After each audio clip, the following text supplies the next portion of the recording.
I was born in San Francisco in 1949, and my mom and dad bought a home in San Anselmo in 1950. So I was raised in San Anselmo on Greenfield Avenue. My dad still lives in that house on Greenfield, right across from the Miracle Mile from United Markets. Two doors up from what was the old Shell gas station. Yeah. My dad was a cat skinner. He operated a bulldozer for a living. And of course, in the 1950s and 60s, Marin County was growing. And he did a lot of foundation work, road work in Terra Linda, out in Novato, and all over. My dad was grading a lot in Tiburon. Back in, it must have been the 70s, I suspect. And at lunch one day, he stopped to, get some water. And so he goes next door to the house next door.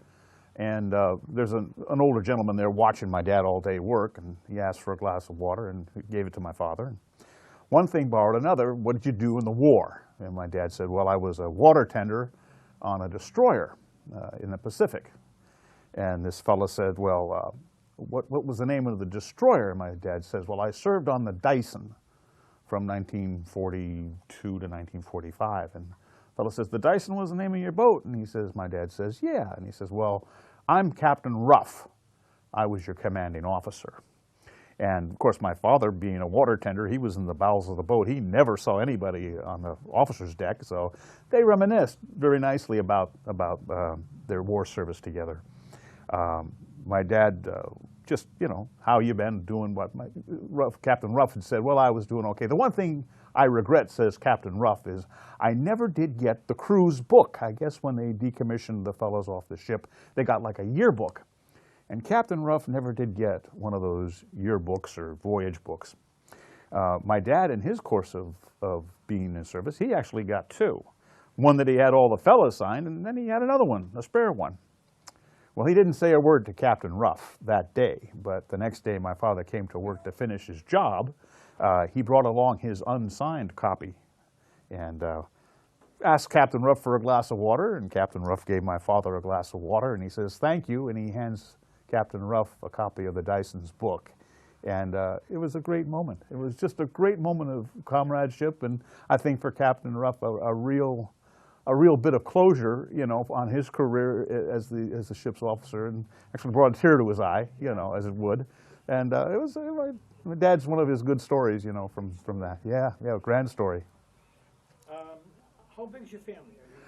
My mom and dad. My mom's passed away, and then I was the oldest. My sister Susan, my brother Paul, my sister Kathleen, and my sister Teresa. So it was 2 boys and 3 girls.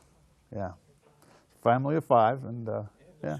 The schools you went to? I went to St. Anselm's parochial school, and I was there till I graduated from St. Anselm's in 1963, and then on to Drake High School, and I graduated from Drake High School in 1967. Did you, in grammar school, were you taught by the nuns? Oh, absolutely, yeah, it was Catholic nuns. And do you remember what the order of the nuns were? I want to say it was Holy Family, and I could be really confused about that, but they were Holy Family. They'll let you know. Oh yeah, I'm sure I'll get the letter. But and then did the altar boy thing with the old Latin mass, and it was a good time to grow up. It was really a good time to grow up.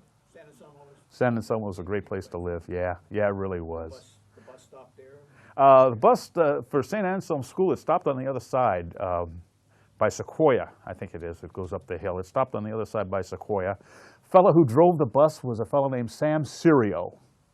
And Sam Sirio was a police captain in San Anselmo Police Department. And he was a character, and I just love Sam. He was a good guy, smoked a big old stogie. And of course, that was back in those days where Sam was smoking the stogie, the rest of his kids got on the bus, and I had cigar smoke all the way to school. It was a good time. It really was. Loved it. My earliest recollection of fire service has to do with the 4th Street fire in San Rafael back in '57, I think it was, Bill. I can remember seeing from my house the plume of smoke in the east and the fire engines going up Miracle Mile towards San Rafael. And I can remember that was my first real early experience. And this is something that frightened me and concerned me. But my folks told me it was going to be okay. The fire wouldn't come as far as, they didn't think it was going to come as far as San Anselmo, but it was a pretty big event. A couple of years later, we had a fire in our backyard. one that my father said I lit, but I didn't. Not that one anyway. And the San Anselmo fire crew came out, and I later recall it was Jerry Cahill was the fellow that jumped the fence, lost his helmet, but put the fire out. And I was really, really intrigued about the fire service at the age of 10 or 11. I wanted to be a fireman then, in high school. That was my goal early on. This, I thought, was a great way to make a living and a great job. So after 1967, when I graduated, I went to work for the Marin County Fire Department as a seasonal for the fire season 1967. And I was assigned to Woodacre. And in those days, it was, my particular schedule was you go to work Monday morning at 8 o'clock and you got off Saturday morning at 8 o'clock. And you were there at Woodacre all week long. And that was how I got introduced to the fire service. Chief Bloom was the fire chief back then, Louis Bloom. Clarence Nunes was one of my fire captains. Jerry Van Soos was our training officer. Multitude of guys. I think there was a fellow named Thornton, whose dad was the fire chief in Fairfax at the time. Yeah, so a lot of guys, you know, a lot of guys. And So you're, what, 18 now? 18, yeah, actually, I was 17, I just turned 17 when I graduated in 67. So I was just about 17, 18, yeah, yeah. The summer's over? The summer's over, and I go right into College of Marin, the fire science program at College of Marin, where I met a whole lot of nice guys, teachers and such, you know. Anyway, and then when I was old enough, so that was, I'm 18 years old at College of Marin. I had an S2 student deferment. The Vietnam War was in full swing in 1968. But I wanted to do this anyway, and so the S2 was kind of a side note, but I was taking my fire service curriculum at the College of Marin. And then I guess I must have been about 19. I needed to get a job, and I thought that driving or working in an ambulance would be an interesting way to augment my finances. So at 19 and a half or 19, I went to the Bay Cities Ambulance Company at the time and asked the fellow there if he had any positions open, and he said no, he didn't. But Dan White was very kind, and he directed me over to United Ambulance, and I went to work for a fellow named Dale Danner at United Ambulance, driving and riding in the back. Your training to be work on an ambulance was what? Oh, advanced first aid and CPR. So advanced first aid through the American Red Cross and CPR through the American Heart Association at the time. That's how that progressed out. So with those credentials, they put you in the back of an ambulance and away you go. Do you recall what you made an hour? Lord, it wasn't a lot. Yeah. It was, well, Dan didn't hire me. I wasn't cut for the jib of Bay Cities, but he did get me over to Dale Danner at United, and that worked out okay. But I don't think it was a very hard-paying job, maybe $5 an hour or something like that, if you were lucky. What was your work schedule like? For me, I was a part-time employee, so pretty much worked the days. I did a couple of night shifts, but mostly I just ran calls during the day. So I'd go, you know, Monday through Friday as school schedule permitted to work in the ambulance. And but a lot of times I would work 24-hour shifts. They had a substation down in the Strawberry Shopping Center, and I'd work out of that. They had a substation in the Ignacio area, and I worked out of that occasionally. And then their main station was on Lincoln Avenue, main headquarters, Lincoln Avenue. The downstairs were the administrative offices. Out back, they parked the ambulances under a carport, and then we lived upstairs. So, how long did you do that? I actually did that up until a point I was actually in San Rafael in 1971, so I worked there from, say, 69 to 72. So I worked on and off for United Ambulance from 69. Yeah, when I was old enough, I went to the San Anselmo organization, and Frank Souza was the fire chief at the time, and Dick McLaren was the assistant chief. Bob Beadle was their training officer. And so I got to get with Bob, and they gave me a job as a volunteer working for the San Anselmo Fire Department. And I'd also work occasionally relief work, vacation relief work, do dispatching.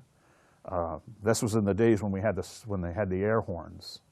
They didn't have radios in San Anselmo, plectrons like they had in other volunteer organizations. They had this air horn on top of the main station on San Anselmo Avenue, and it would blast out the code in air horn. So the box might be box 23, and so you'd hear the cycle of 2 blasts and then 3 blasts, and that would be the corner of, say, San Anselmo Avenue in Calumet. And off you'd go to that particular location. That's how the volunteers knew where to go. And once you got in the general vicinity, I suspect you looked for the smoke and the fire engines, and that's where you were supposed to be. Or you went directly to the firehouse and rode out on another engine. And you rode the tailboat. Oh, absolutely. Without any kind of hose straps or anything like that. Just hold on, don't fall off. It would be a bad thing if you fell off. And so that was my thing. And then the summer of '68 and '69, actually '68, I had a job with the San Anselmo Fire Department burning lots. And I worked with Captain Bill Souza, who was Frank Souza's brother, who was a fire captain, and a volunteer named Chet Tompkins.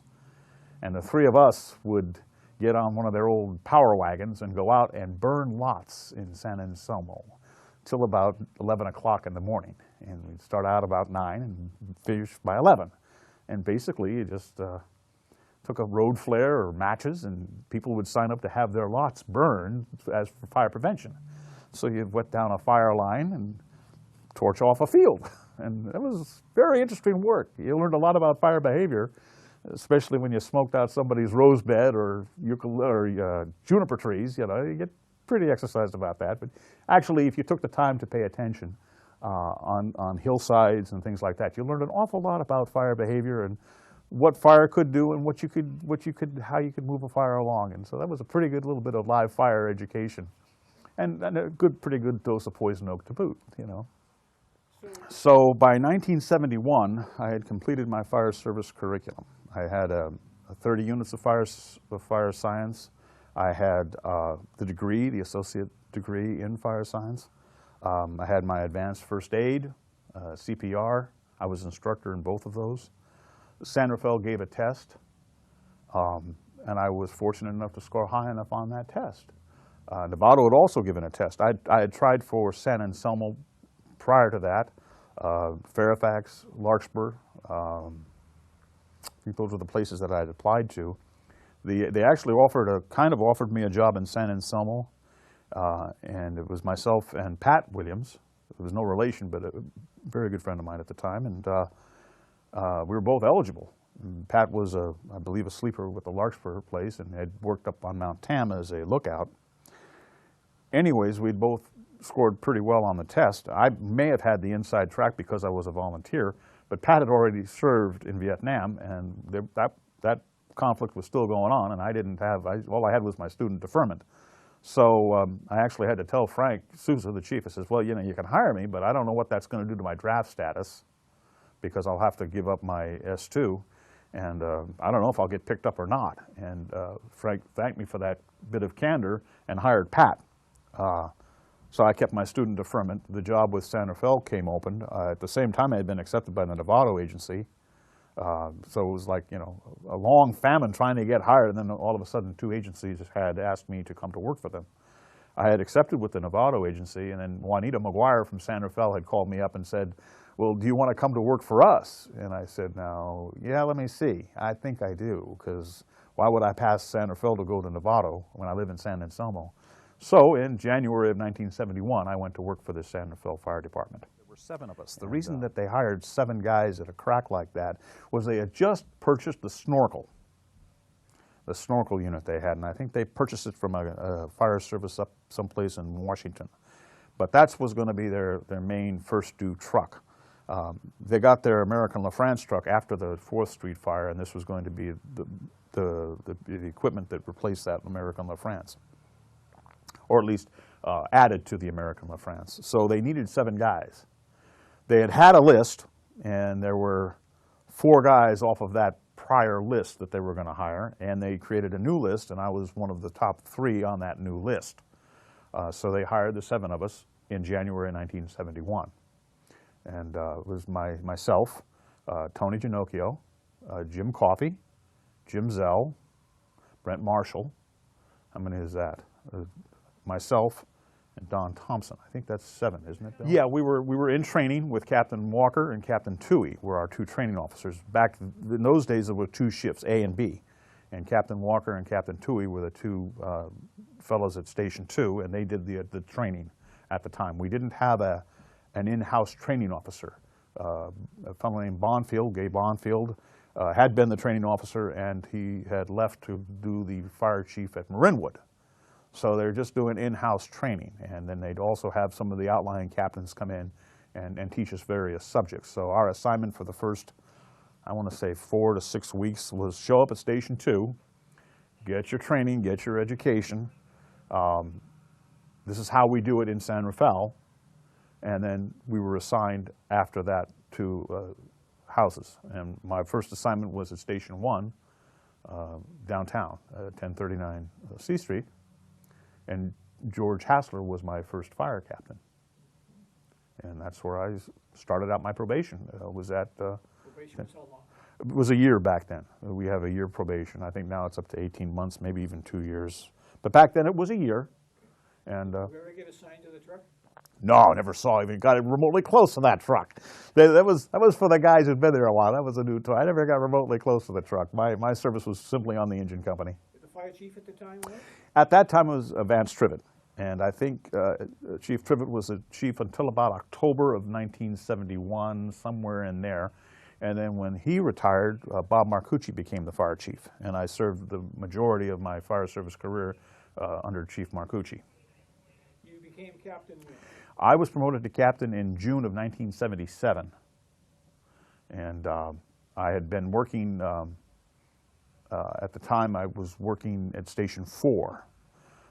From Station 1, I spent about 18 months at Station 1, and then I was assigned to Station 2, and I was on the engine down there for a little bit, and then they developed a squad, a flying squad out of Station 2, which was probably one of the best jobs I ever had in the fire service, because it was just 2 of us on this squad vehicle. They called the Wedge because it was kind of shaped like a wedge. It was an old Ford that we jury-rigged up into a mini fire engine, and 2 firemen.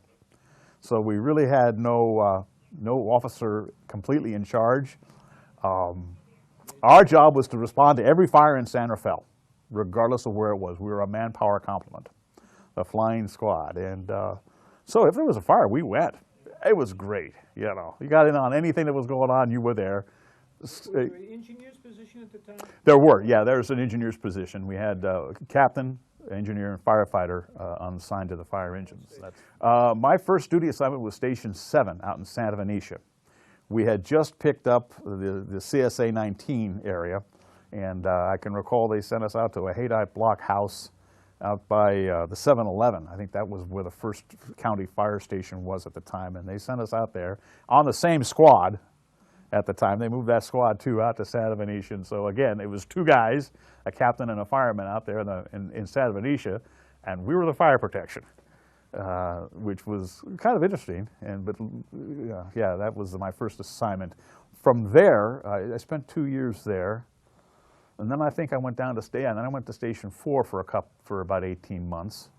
And from Station 4 to Station 2, and then from Station 2 back to Station 1, and I spent 14 years at Station 1 as a captain, and finished out my career at Station 4, back to Station 4. If you had your choice, which station would you have stayed in? You know, undoubtedly I love Station 1. Undoubtedly. You know, a lot of guys hated it. They hated Station 1. But that was downtown San Rafael, and that had every kind of fire problem you could ever think of. And I liked Station 1. It was a hoot. Well, I remember the first fire I really ever took part in that of any note was the courthouse fire, when the courthouse burned. And I was at home at the time in San Anselmo. I lived with my folks. And I got a call from Pat Williams, who was on duty in somewhere in Marin County, on duty. May have been in no, he was on duty in San Anselmo because he'd been hired there. And he says, John, the courthouse is on fire. And so I said, oh, I can't miss this. So I got in my car, drove to the station, got on my turnouts and at Station 1, and went down and reported to the scene. And there wasn't much going on at that time. At that time, we were going defensive on the fire. We figured, well, we can't really get it. And the snorkel was up in the air. Again, I got nowhere near the snorkel during the fire.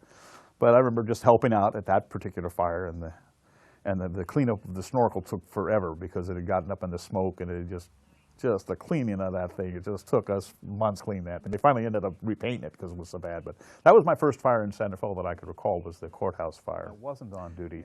One of the perks when I had worked at Station 2 on that squad is myself and the fireman with me, Bill Marsh at the time, and Bob Aarons were the two firemen assigned with me on that squad. We had Dominican as an inspection area, the Dominican convent. And that was great.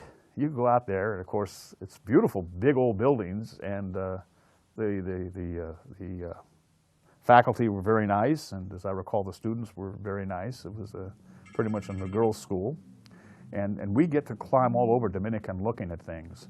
And I can recall going into the convent, the mother house at Dominican, and it was a beautiful, big, vast building.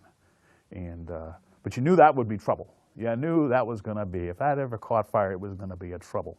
I can remember being there in the summer, and you'd go up onto the 4th floor to the south end of the building, and you got out into where some of the old nuns' quarters were, and it was all old redwood. The structural 2x4s that were 2x4s, and not planed, I mean just raw wood, and you could smell it. You could smell the building curing. And you smell the lumber up in there, and it's like I looked at Bill and says, you know, if we ever get anything in this thing, it's going to be a doozy. The fire did eventually happen at the convent. I was living in Windsor at the time. I'm living up here, and I got the phone call from San Rafael, and it says, I can't remember the dispatcher at the time. Might have been Steve Block, and he says, you got to come to work. I says, I got to come to work, and he says, yeah, you got to come to work. And I says, what's on fire? And it says, don't tell me. It's one of two things. Santa Fe Hills either caught loose and it's worked its way over into Sun Valley, or Dominican. He says, you're right, it's Dominican. I says, I'll be right down. And I says, you know, I'm an hour away. He says, yeah, don't worry, there'll be work. So I went down, picked up my kid at Station 4, I think it was at 4 at the time, went up to Station 1 and got assigned on a piece of reserve equipment, and sure enough, sent me out to Dominican. And it's still going pretty good. It was in the walls and the roof's on fire, and it's still honking along. When I had first done pre-fire inspection at Dominican, as I'm crawling through the convent building, there was a picture on the wall of one of the staircases. It looked like St. George slaying the dragon. Big picture, big painting, not a picture, but a painting. Beautiful thing. And kind of made a mental note of where that was because I took a fancy to it, and I said, well, if I ever get the opportunity to do something, if this thing catches fire, I'm going to see about getting that thing out of here because we're not going to put this fire out, but we're going to have to salvage stuff. I was already of that mindset. And so I get there, and they gave me the assignment to go to the 3rd floor and ventilate the building, open the windows.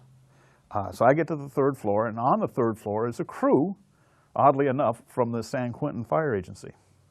Convicts are there, and they're kind of moseying around doing their thing. And so, okay, fellas, here's what we're going to do. We're going to go up one side of this building and down the other. We're going to open up every window we can find. We're going to ventilate this place. Okay, we did that. And then it dawns on me, well, I wonder what's going on with that picture. So we went to, I believe it was a northern stairwell is where that picture was at the time, the painting was. And sure enough, it's still on the wall. And the wall had been breached next to it, and you could see where there was some fire. And I says, okay, you guys, we're going to get this downstairs and out of the building. And so we got that picture down out, and they had a whole pile of things out on the lawn that people had brought out of the building because we weren't going to be able to do much except surround and drown this thing.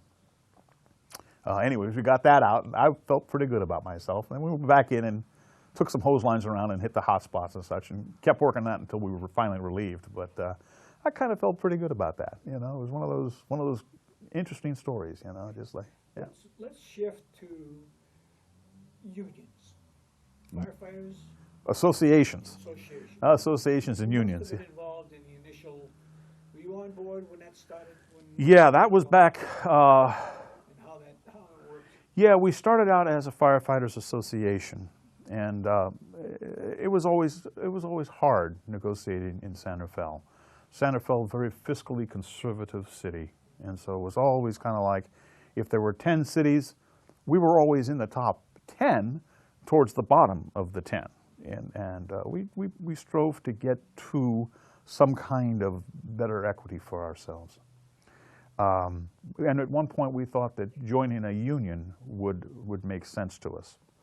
And we had a slowdown, and there was some tremendous just angst during this whole process. I hadn't made captain yet, I was a firefighter. And I can recall that during that process, we wouldn't wear our uniforms, and that was a big deal. We'd go to work, but we wouldn't put the uniform on. We'd work in our civilian clothes, except when we had a fire, then we put on our turnouts and whatnot, and deport ourselves accordingly. And oh boy, it was a time of great anxiety and hardship, and it was not a good time in the fire service. Probably the darkest part of the fire service. We joined the union. We got some things, maybe a little better, maybe not. And eventually we decided the union wasn't all it was cracked up to be and went back to being an association. I was really on the periphery of most of that. George Walser, who had been the chief of the Terra Linda Fire Agency, when we annexed the Terra Linda outfit, he got on board as a captain, and he was really instrumental in labor activities.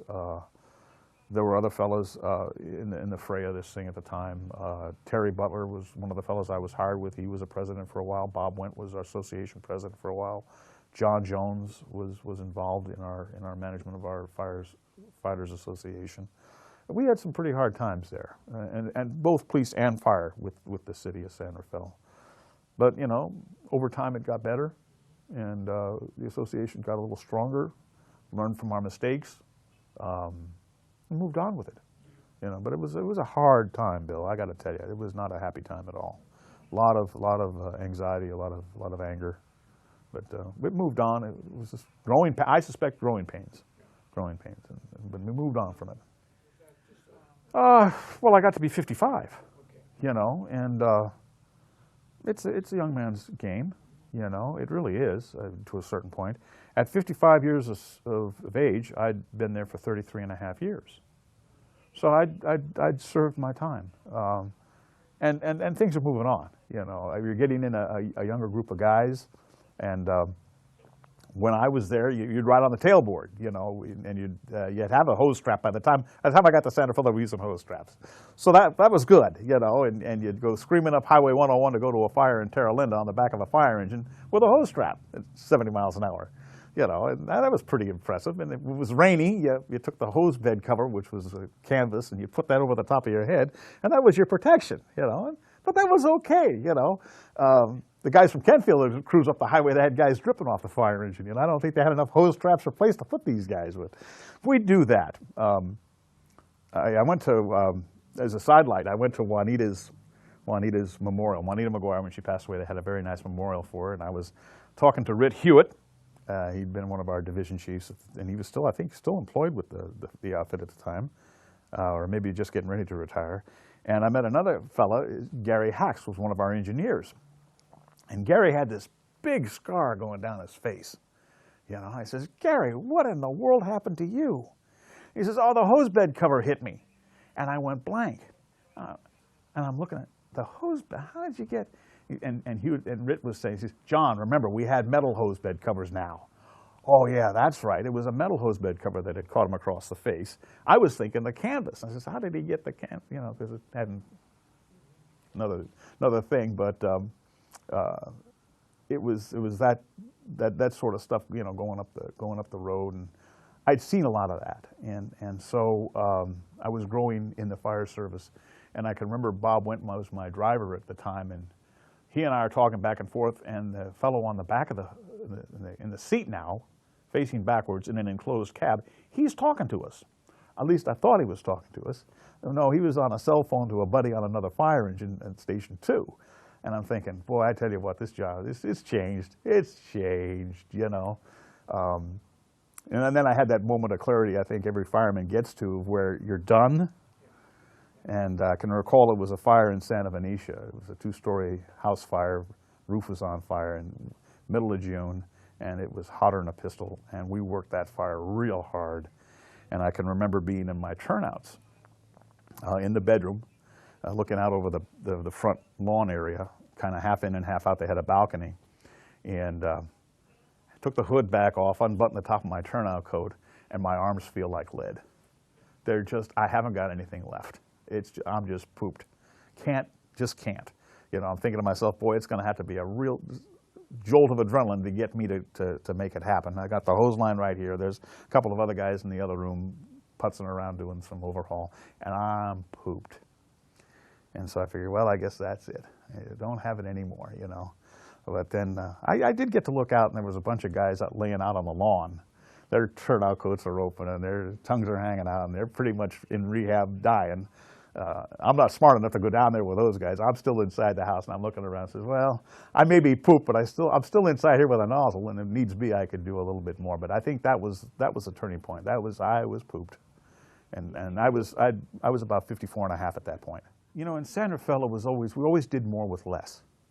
You know, always more with less. Fire chief was always added value to the fire service. What can you get involved in that gives you value to your community? Now, a lot of times the guys couldn't see the benefit of that, but when it came to making cuts and doing stuff, we were already doing more things with fewer guys than most of the other agencies in San Rafael. You know, cross-manning of equipment, big thing. Cross-manning to man your ambulances, because that's where most of your work was done, is in your ambulance work, your transports. Running hazardous materials things. I think that maybe a place the fire service should go is to really outreach to their community, the entire community. And I think that's something you got to plan for, is engaging the community up front, don't stay behind the firehouse doors. You got to engage the community. Public education, fire prevention, fire safety, maybe getting involved in things that are outside the scope of the fire service. I know that the stations in San Rafael were sanctuaries for women who were being abused or battered. They could come to the firehouse and with their children, and we'd be a sanctuary place till we could get them to another facility. You know, there's value to that.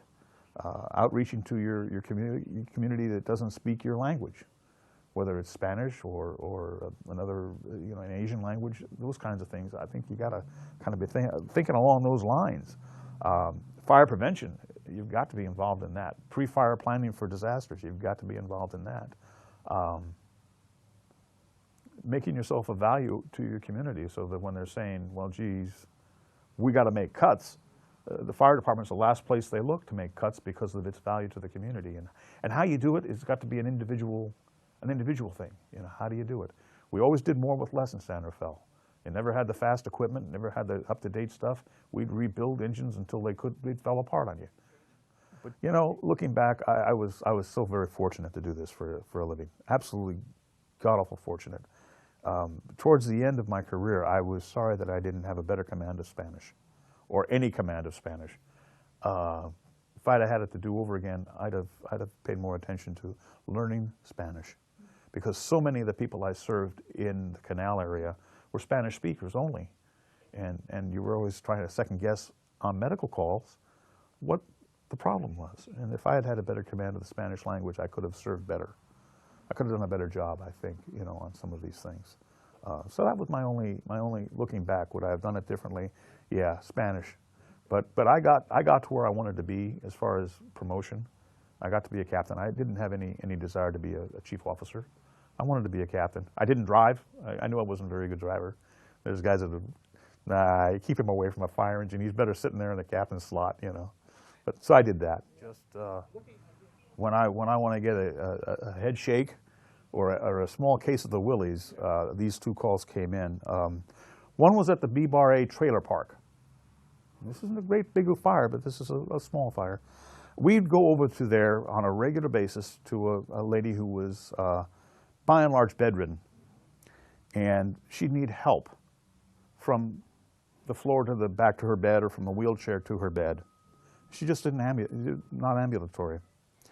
And I recall this woman, and that was part of our thing. We would help the community in that fashion. So how you expand your community value, yeah, sometimes invalid assists, public welfare kind of things is what you do.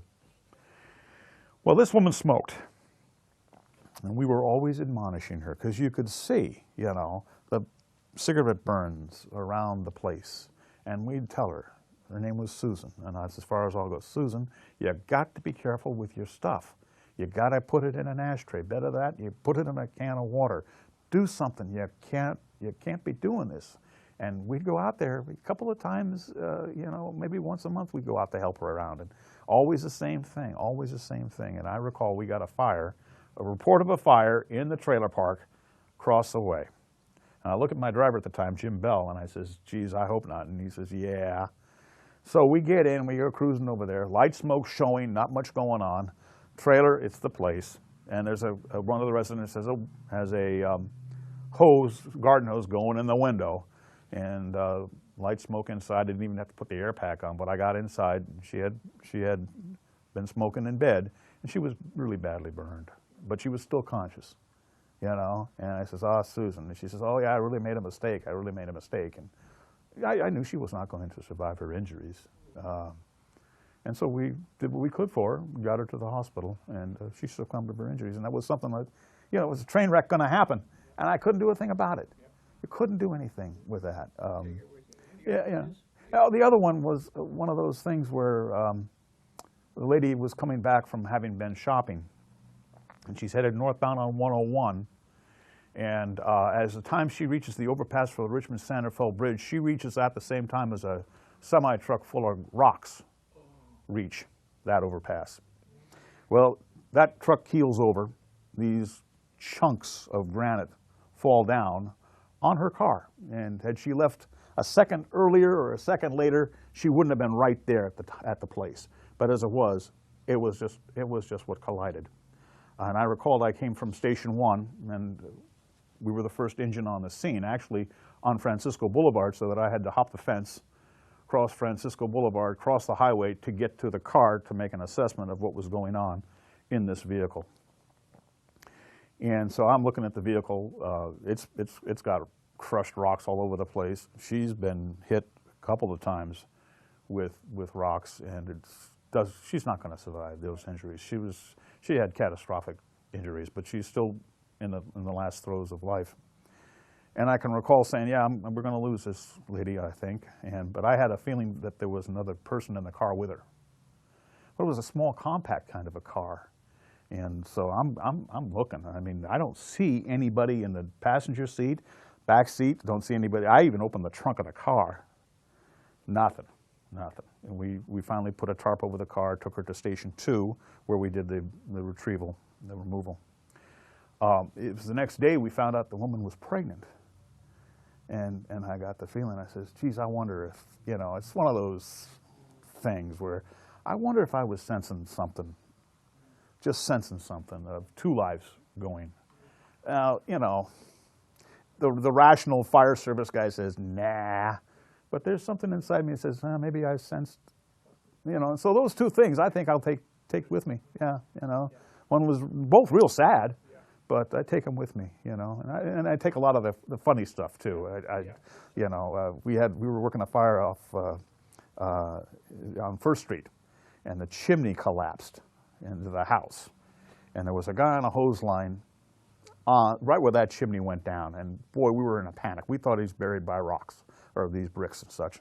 We're passing out the bricks, trying to get in there. Jack Canziani was ahead of me, and I'm passing bricks to behind me, and the guy behind me says, what's going on? What are we doing?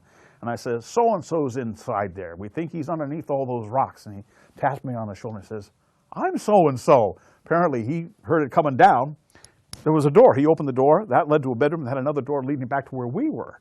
And so he just got in line with the rest of the guys, taking care of business. I'm so-and-so. It's like, oh, geez. Okay, fellas. He's here. We're okay. So there was good stuff like that, too. Good stuff. We had a call at Dominican when I was a captain there, and a bunch of girls there, and one of them had passed out for some reason. They're all Japanese exchange students. And I can remember, I'm the captain. I'm coming in. I'm going to take charge of this thing. And anybody in here speak English? Get a tap on my shoulder. I turn around. It's my fireman. He says, I do, Captain. You know, so stuff like that. It's stuff like that, Bill, that I remember and cherish, truly. It was fun, Bill. It really was. I was blessed, absolutely blessed. I loved it. And thank you, by the way, for your mentorship, your instruction. It was grand, Bill. My pleasure, my pleasure. Truly. John, if magically we could rewind the clock, would you do it all over again? Oh, God, in a heartbeat. In a heartbeat. You got it. Why, geez. Yeah, in a heartbeat. In a heartbeat, Dan. In a heartbeat.